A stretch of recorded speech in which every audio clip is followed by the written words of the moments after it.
बंते जी, आज आप ये किसान आंदोलन में आए, मतलब यहाँ आने का क्या उद्देश्य है आपका? यहाँ आने का तो एक ही उद्देश्य है। जब देश का किसान और मजदूर अपने हकों की लड़ाई लड़ रहा है, वो आंदोलित है, दिल्ली के चारों तरफ बॉर्डर पर डेरा जमाए बैठा है, तो हम सबका दायित्व बनता है कि उनके साथ खड़े हों और उनको हौसला दें, उनको दिशा देने का काम करें। यहाँ बौद्ध भिक्षु लंबे समय से, जब से ये आंदोलन चल रहा है तब से बौद्ध भिक्षु यहाँ पर हैं। अपना आप उनसे आकर के मिले हैं, अभी तक कोई समस्या का समाधान नहीं हो रहा, सरकार पीछे नहीं हट रही है। देखो, समाधान तो सरकार को करना है, भिक्षुओं के हाथ में समाधान नहीं है। भिक्षु तो समाज के साथ खड़ा है, देश के साथ खड़ा है, देश के हक में खड़ा है। भिक्षु समाज का एक अभिन्न अंग है, उस समाज से अलग नहीं हो सकता। जब समाज पर ही कष्ट आन पड़े, सब समाज दुखी हो, समाज के अधिकारों की बात चल रही है, तो भिक्षु का तो फर्ज है कि उनके साथ खड़ा हो। इसलिए इस आंदोलन का क्या भविष्य देख रहे हो बंते जी? देखो, कोई भी आंदोलन उसका अपना एक भविष्य रहता है, वो निश्चित नहीं होता, लेकिन आंदोलन हमेशा प्राप्ति के लिए किया जाता है। जिस उम्मीद से आंदोलन किया जा रहा है, हमें तो वही दिखता है कि किसान जीतेंगे और जीतना भी चाहिए। और इसमें जीत हार की बात नहीं, बात तो जो गलत हो रहा है उसकी लड़ाई है, उसे ख़त्म करने की लड़ाई है। गलत क्या हो रहा है? अभी तक लोग आधे से ज़्यादा समझ नहीं पा रहे हैं कि जो कानून है इसमें गलत क्या है। सरकार कह रही है हम किसानों की आय बढ़ाना चाहते हैं, और बहुत सारे बीजेपी नेता कह चुके हैं कि किसानों की समझ में नहीं आ रहा कि कानून है ही क्या। देखिए, जो बात समझ में आने की है वो सबको आ जाती है, किसी को समझाने की आवश्यकता नहीं है। देश का किसान नासमझ नहीं है, वो बहुत पुराने समय की बात थी। किसान अनपढ़ है, किसान गरीब है, किसान के पास ये नहीं है। आज सभी वेल क्वालिफाइड हैं किसान लोग भी, अंग्रेजी भी पढ़ना जानते हैं, हिंदी भी जानते हैं, पंजाबी भी जानते हैं, क्या लिखा क्या हो रहा सब जानते हैं। और ऐसा नहीं भी किसान राजनीति नहीं करते, किसान भी राजनीति करते हैं। लेकिन किसी बात को थोप देना, हम सिर्फ एक बात कहते हैं, भाई अगर वो किसानों के हक में है तो किसानों की राय उसमें क्यों नहीं? ऐसी कौन सी बात है जो किसान समझ नहीं सका? आज तक बिना बिल के भी तो खेती करता आया, अब देश को भूखा मर रहा है। आज भी खेती बिना बिल के हो रही थी, अगर इतना ज़रूरी था तो बैठ के बात करते। ये पहली बार हुआ है कि किसी बिल पर बिना चर्चा के पास हो गया। अब बिना चर्चा के पास हो गया तो कहीं तो संदेह तो है ना। और भाई संदेह की तो बात नहीं, जब सब कुछ लिखित में आ गया और जब देश का किसान स्वीकार नहीं कर रहा है तो हमें तो लगता है कि जनता की आवाज़ सरकार को सुननी चाहिए। दूसरी बात, एक बहुत सबसे बड़ी बात है, भाई सरकार किसके लिए है? देश के लिए। सरकार को बनाया किसने? जिन लोगों ने बनाया वो स्वीकार नहीं कर रहे, तो फिर ऐसी हठधर्मिता क्यों? हम कहते विकास ही करना है, तो बाकी क्या विकास सारे हो गए? जो कृषि बचा है। आज हमें बातें दूसरी करनी चाहिए थी, लोगों की वेलफेयर की बात करनी चाहिए थी, किसानों के हित की बात करनी चाहिए थी। एक बात मैं आपके चैनल के माध्यम से कहना चाहता हूं, जिस काम को हमने सरकार को सौंपा, इस देश के आम नागरिक ने जो काम सरकार को सौंपा, ये थोड़ा समझने की बात है, वो सारा बेच दिया। शिक्षा सरकार के हाथ में थी, ये हर सरकार का दायित्व है कि वो अपने देश के नागरिकों को अच्छी शिक्षा दे, उसे हाथ हटा लिया, वो पूंजीपतियों को दे दी।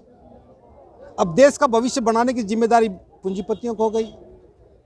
इस देश की रेल सरकार चलाती थी, अब वो भी अडानी रेल हो गई।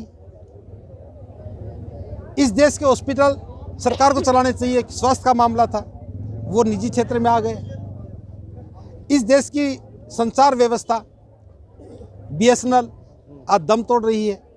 हम एक बात कह रहे हैं, जो सरकार रेल नहीं चला सकती, जो टेलीफोन एक्सचेंज नहीं चला सकती, जो स्कूल नहीं चला सकती, हेल्थ नहीं संभाल सकती, वो खेत संभाल लेगी ना? बिल्कुल नहीं। तो हमें तो सरकार चुनते तो इसलिए कि वो वेलफेयर की बात करे और सरकारी बेचने की बात करे।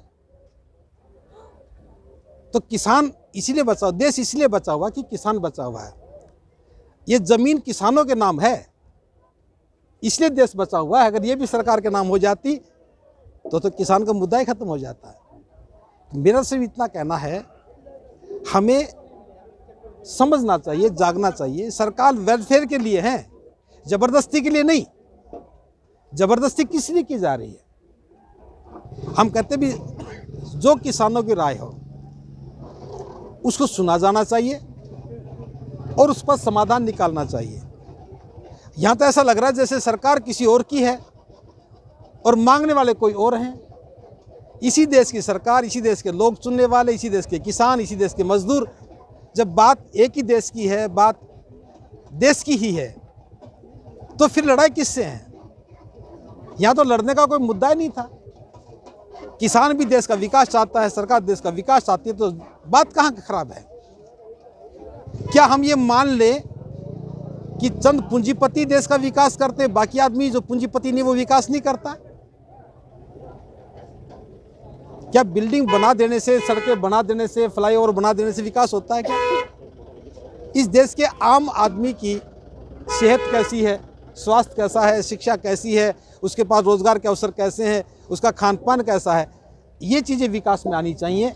और मैं तो समझता हूँ कि आज बहुत लंबे समय के बाद किसान जागा है, उसे भी पता लगा है कि उसका भी अस्तित्व है, उसकी भी अस्मत है, उसे भी अपनी बात रखने का हक है। वरना आज तक किसान बात ही कहाँ करते थे।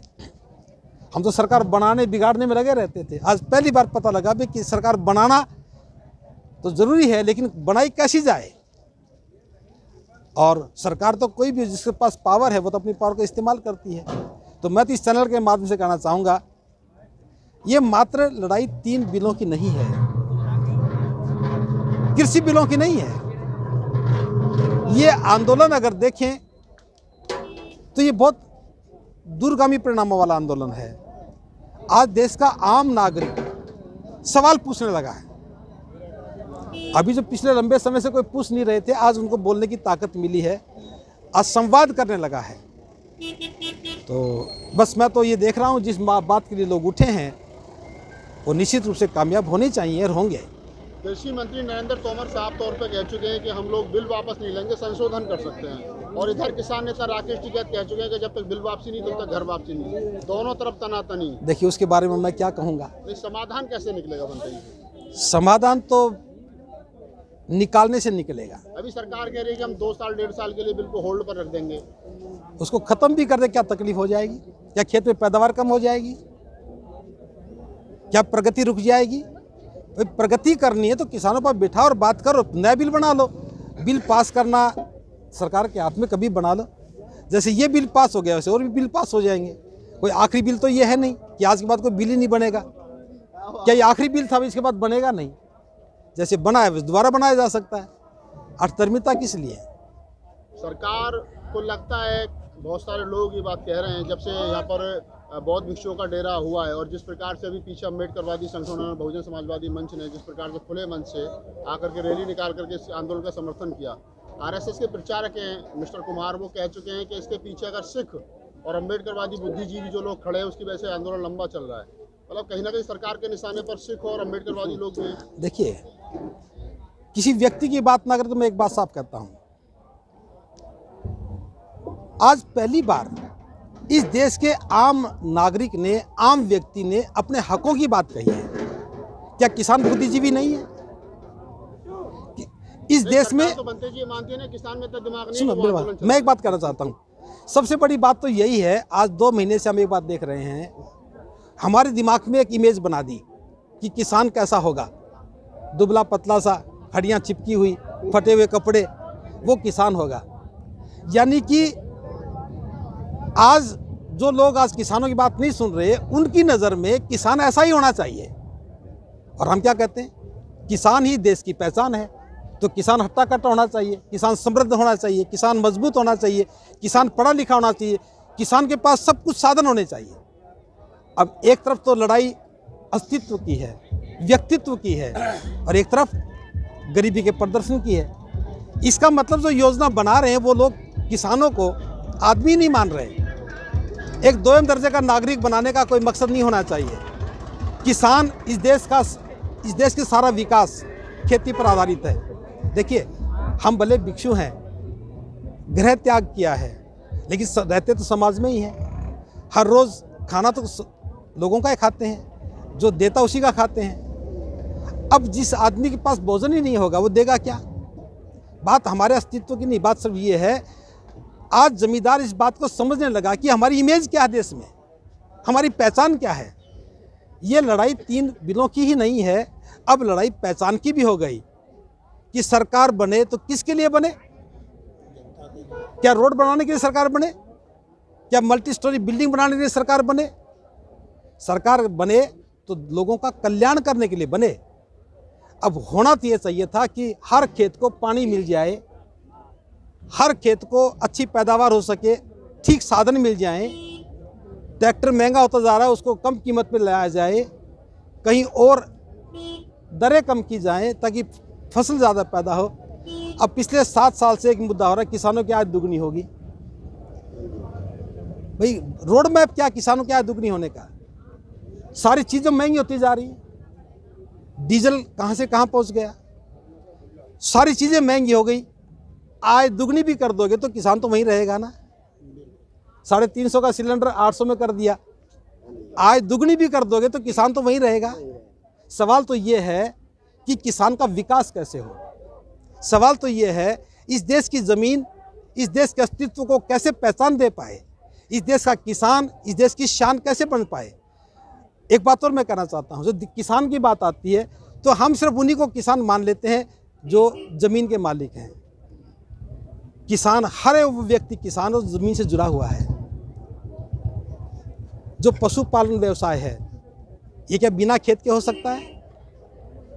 एक बहुत बड़ा मजदूर वर्ग इस देश में जो काम करता है, जिसके पास ज़मीन नहीं है, क्या वो खेती नहीं करता? बात तो उसकी भी होनी चाहिए जो खेती पर निर्भर है, जिससे खेती होती है, वो भी तो किसान के सारे पलता है। तो वो भी देश का किसान है जो किसानों की पैदा होने के बाद बाज़ार में दुकानें खोले बैठा है। अगर 1 साल फसल पैदा ना हो तो बाज़ार में बैठने वालों के मुंह लटक जाते हैं। जो व्यापारी व्यापार करते हैं वो भी किसानों पर करते हैं। ना तो कपड़ा बिकेगा, ना जूते बिकेंगे, ना कुछ और बिकेगा। पैसा नहीं होगा तो क्या बिकेगा? विकास का सीधा मतलब है कि देश के आम व्यक्ति के पास, किसान मजदूर के पास पैसा आए और वो पैसे को अपने विकास में खर्च करे। जब आम व्यक्ति का विकास होगा तो देश का विकास होगा। हम विकास के मामले में सबके साथ हैं, सरकार के भी साथ हैं, देश के साथ हैं, लेकिन ज़मीनों के ऊपर जो एक कानून थोप करके अपनी नीतियां लागू करके जो षड्यंत्र की जो गंध आ रही है, हम उसका विरोध करते हैं। हम किसानों के साथ हैं, देश के साथ हैं।